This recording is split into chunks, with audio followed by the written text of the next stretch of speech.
Capítulo 20. O mapa do Alto Bulp. O Grimório de Fistandântilus. Eu não confio naquele pequeno bastardo nem um pouco a mais do que eu consigo suportar seu cheiro, Caramon grunhiu. Eu concordo, Tanis disse baixinho. Mas que escolha nós temos? Nós concordamos em lhe trazer o tesouro. Ele tem tudo a perder e nada a ganhar se nos trair.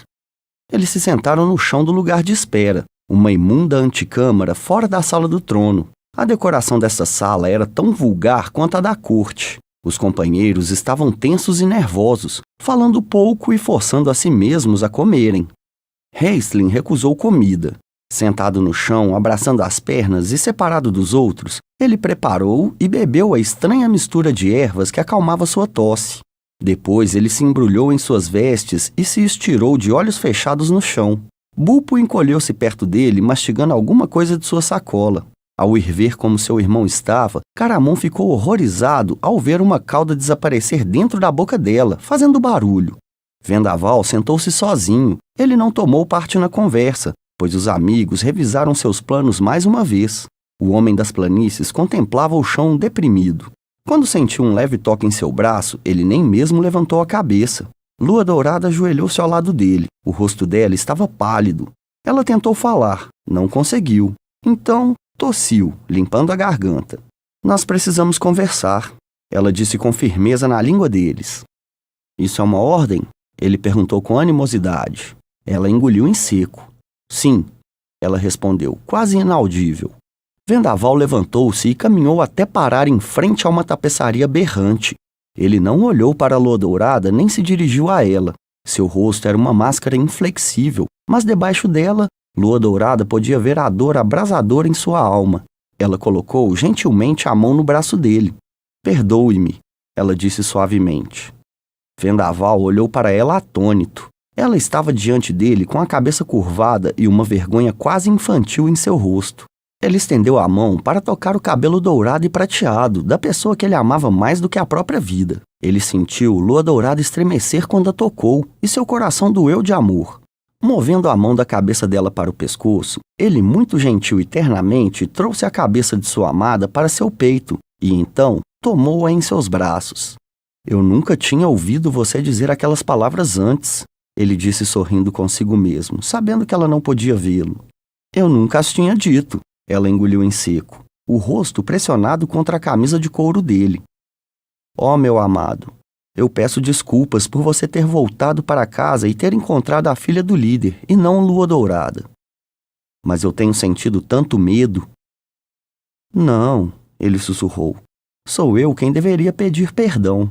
Ele ergueu a mão para enxugar as lágrimas dela. Eu não tinha me dado conta de tudo que você passou.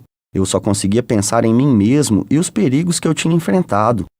Queria que você tivesse me contado antes, coisa mais preciosa do meu coração. Eu queria que você tivesse me perguntado, ela respondeu, olhando para ele ardentemente. Eu tenho sido a filha do líder há tanto tempo que esta é a única coisa que eu sei ser. É minha força, me dá coragem quando estou com medo. Eu acho que não consigo deixar isso de lado. Eu não quero que você deixe isso de lado. Ele sorriu para ela, alisando alguns cabelos desobedientes que insistiam em cobrir o rosto dela. Eu me apaixonei pela filha do líder na primeira vez que a vi. Você se lembra? Nos jogos organizados em sua honra? Você se recusou a se curvar para receber minha bênção, ela disse. Você reconheceu a liderança de meu pai, mas negou-se a me reconhecer como deusa. Você disse que homens não podiam transformar outros homens em deuses. Os olhos dela viajaram para trás um tempo, muitos anos para trás. Quão alto, orgulhoso e lindo você era, falando de deuses antigos que para mim não existiam ainda. E como você ficou furiosa, ele relembrou, e quão linda. Sua beleza por si só era uma bênção para mim. Eu não precisava de outra. Você queria que me tirassem dos jogos. Lua Dourada sorriu com tristeza. Você achou que eu estava com raiva porque você tinha me envergonhado em frente do povo, mas não foi isso. Não? Então o que foi, filha do líder?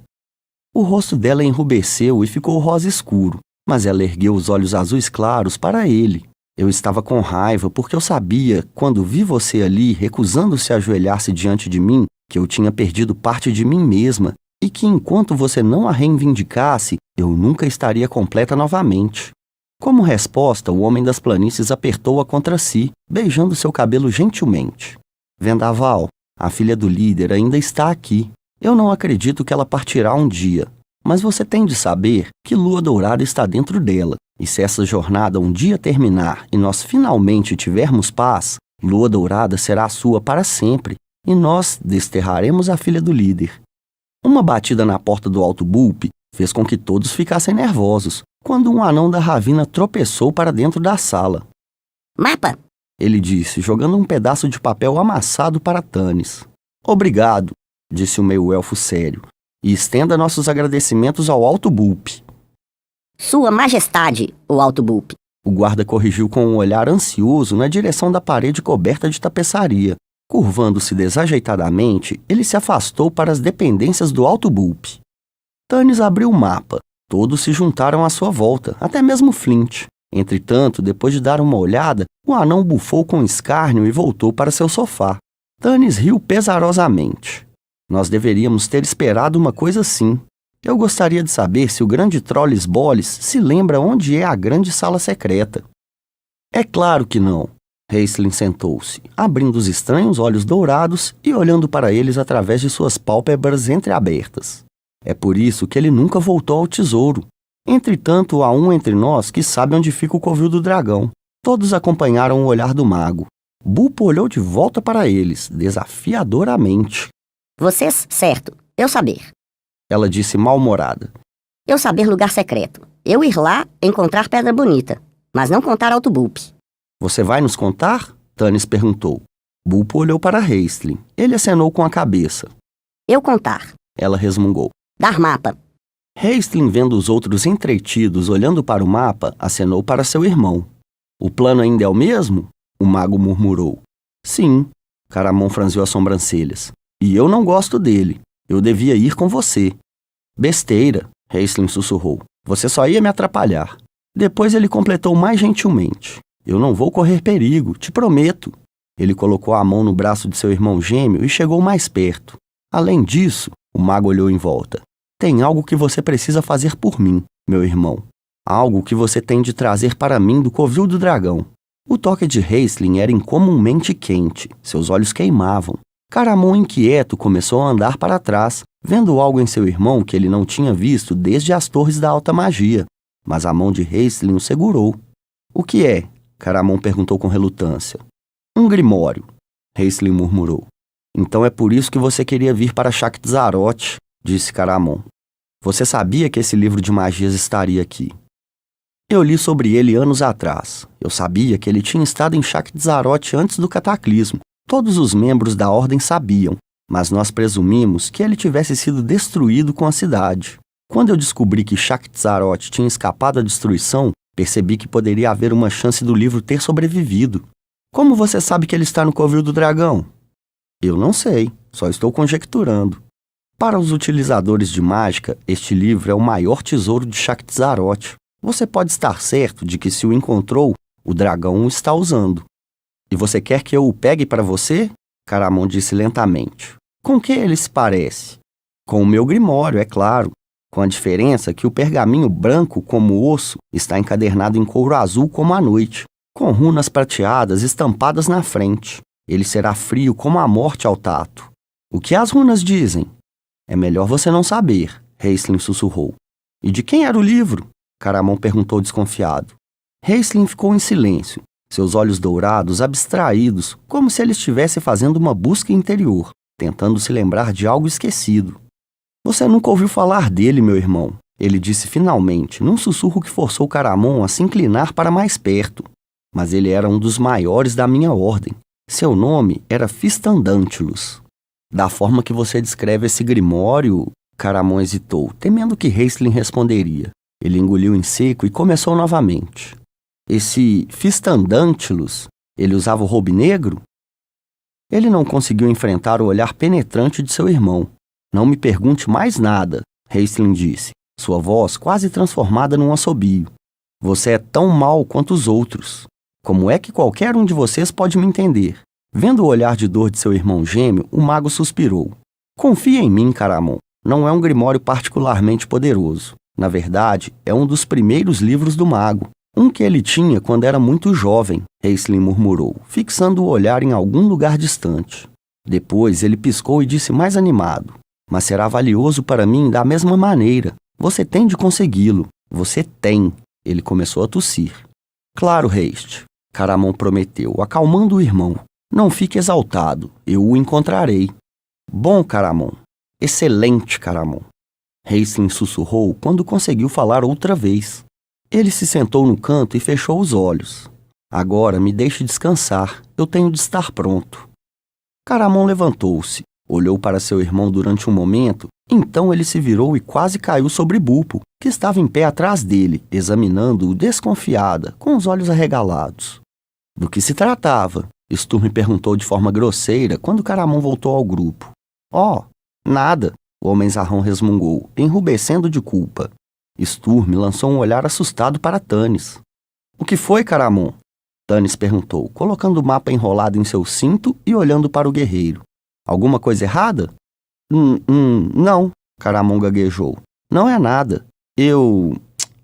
Tentei convencer Raistlin a deixar eu ir com ele. Ele disse que só vou atrapalhar.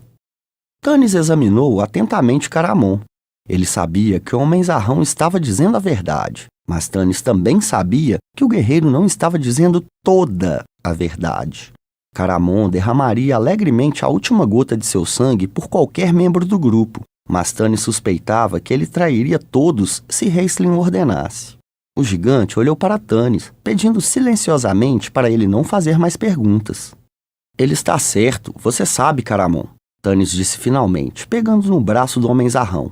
Raistlin não correrá perigo. Bulpo estará com ele. Ela o trará de volta para cá para se esconder. Ele só tem que continuar algumas de suas pirotecnias, criar uma diversão para distrair a atenção do dragão e tirá-lo de seu covil. Ele sairá de lá muito antes do dragão chegar. É claro, eu sei disso, disse Caramon forçando uma risada. De qualquer forma, você precisa de mim. Nós precisamos, Tanis disse num tom sério. Bem, estão todos prontos? Eles se levantaram amedrontados e em silêncio. Raistlin levantou-se e deu um passo à frente, com o capuz sobre o rosto, as mãos dobradas nas mangas de suas vestes. Havia uma aura em torno do mago, indefinida, mas mesmo assim assustadora. A aura de poder era gerada e criada dentro da pessoa. Tanis tossiu limpando a garganta. Nós contaremos até 500, Tanis disse para Raistlin. Aí nós começaremos. De acordo com sua pequena amiga, o lugar secreto marcado no mapa é um alçapão localizado em um edifício não muito longe daqui. Ele leva para baixo da cidade, a um túnel que vai embaixo do covil da Dragoa, perto de onde nós a vimos hoje. Crie sua distração na praça, depois volte aqui. Nós nos encontraremos aqui, daremos o tesouro para o Alto Bulpo e ficaremos quietos até anoitecer. Quando a noite chegar, nós escaparemos. Entendi, Raistlin disse calmamente. Eu gostaria de ter entendido, Tanis pensou irritado. Eu gostaria de ter entendido o que está se passando nessa sua cabeça, mago. Mas o meio-elfo não disse nada. Vamos agora? Perguntou Bulpo, olhando para Tanis com ansiedade. Nós vamos agora, Tanis disse. Raistlin saiu do beco sombrio e percorreu rapidamente a rua em direção ao sul. Ele não viu nenhum sinal de vida. Era como se todos os anões da ravina tivessem sido tragados pela névoa. Ele achou esse pensamento um tanto perturbador e se manteve nas sombras. O frágil mago era capaz de se mover silenciosamente se houvesse necessidade. Ele só esperava conseguir controlar sua tosse. A dor e a congestão em seu peito tinham aliviado depois dele beber a mistura de ervas, cuja receita tinha sido dada a ele por Par-Salian, uma espécie de pedido de desculpas do grande feiticeiro pelo trauma que o jovem mago tinha sofrido. Mas o efeito da mistura passaria em pouco tempo.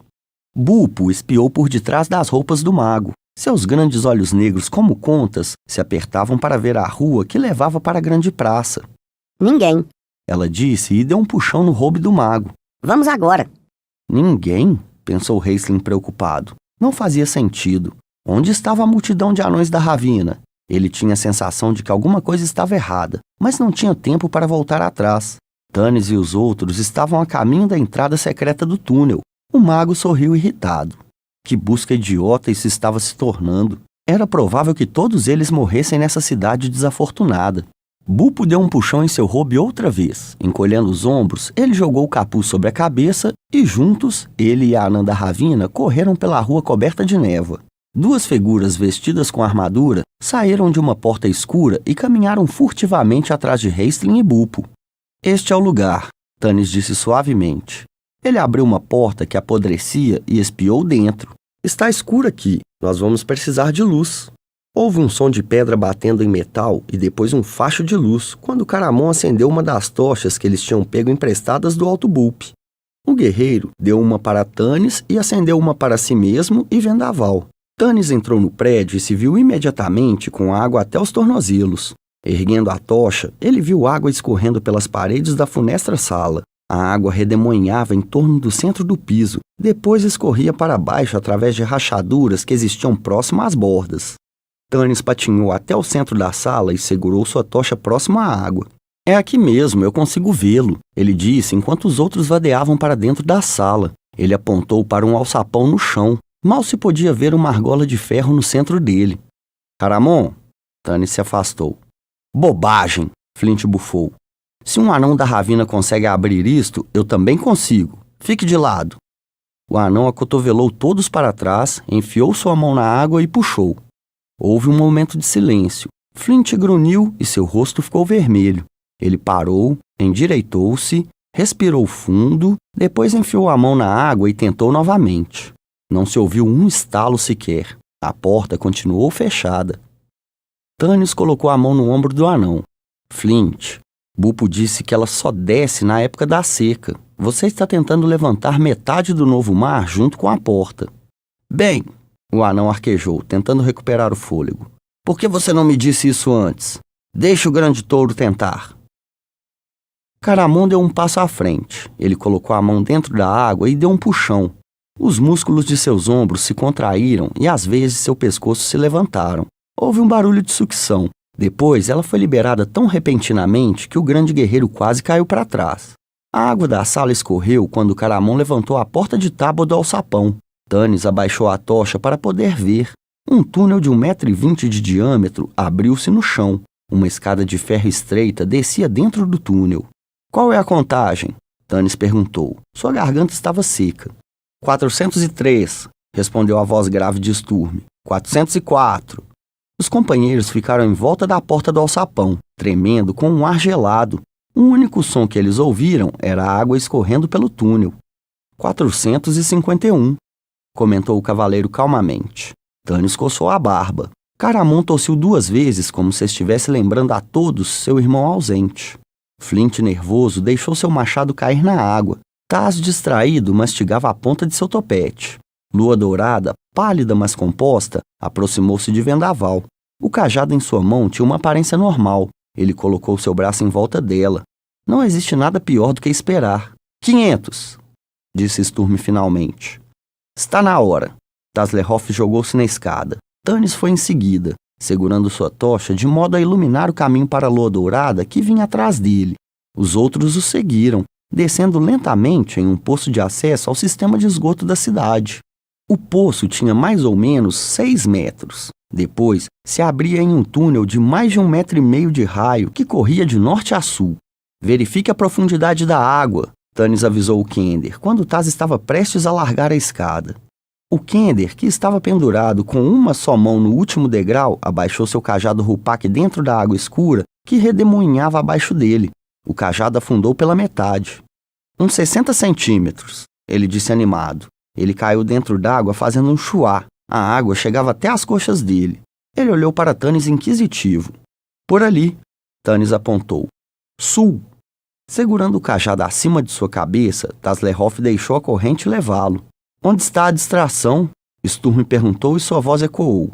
Tanis estava se perguntando a mesma coisa. Nós provavelmente não seremos capazes de ouvir coisa alguma aqui embaixo. Ele esperava que isso fosse verdade.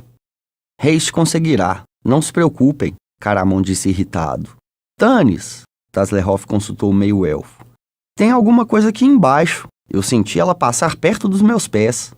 Continue se movimentando, Tanis murmurou, e reze para essa coisa não estar faminta. Eles vadearam em silêncio. A luz da tocha bruxuleante refletia nas paredes, criando ilusões nos olhos da mente. Mais de uma vez, Tanis viu alguma coisa querendo pegá-lo, mas depois percebeu que era a sombra do elmo de Caramon ou o Rupaque de Taz. O túnel ia direto para o sul, por mais ou menos 60 metros. Depois virava para o leste. Os companheiros pararam. No final do braço leste do esgoto havia uma coluna de luz fraca, infiltrando-se pelo teto. E isto, de acordo com Bulpo, marcava o local do covil do dragão. "Apaguem as tochas", Tanis sibilou, mergulhando sua tocha na água. Tocando a parede limosa, Tanis acompanhou o Kender. O contorno de Taz era visível para seus olhos de elfo um pouco à frente do túnel. Atrás dele, ele ouviu Flint reclamar dos efeitos da água sobre seu reumatismo.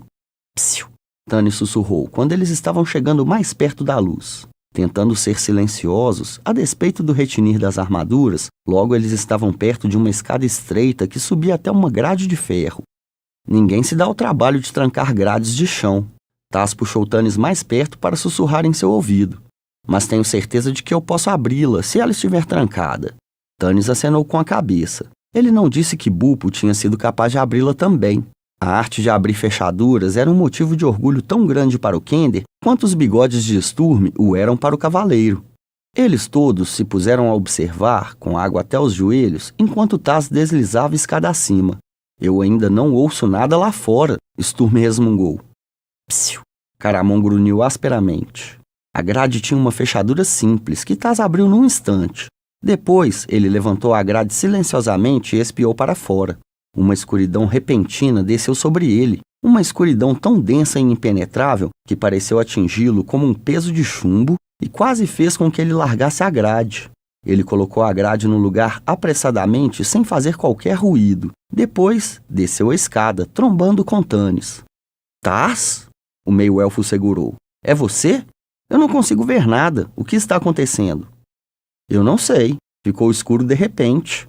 "O que você quer dizer? Você não consegue ver?" Sturm sussurrou para Tanis. "E o seu talento élfico?" "Se foi", Tanis disse de forma sinistra. "Exatamente como aconteceu na mata escura e perto do poço." Ninguém falou enquanto eles ficaram amontoados no túnel. Tudo que eles conseguiam ouvir era o som das próprias respirações e da água pingando das paredes. O dragão estava lá em cima esperando por eles.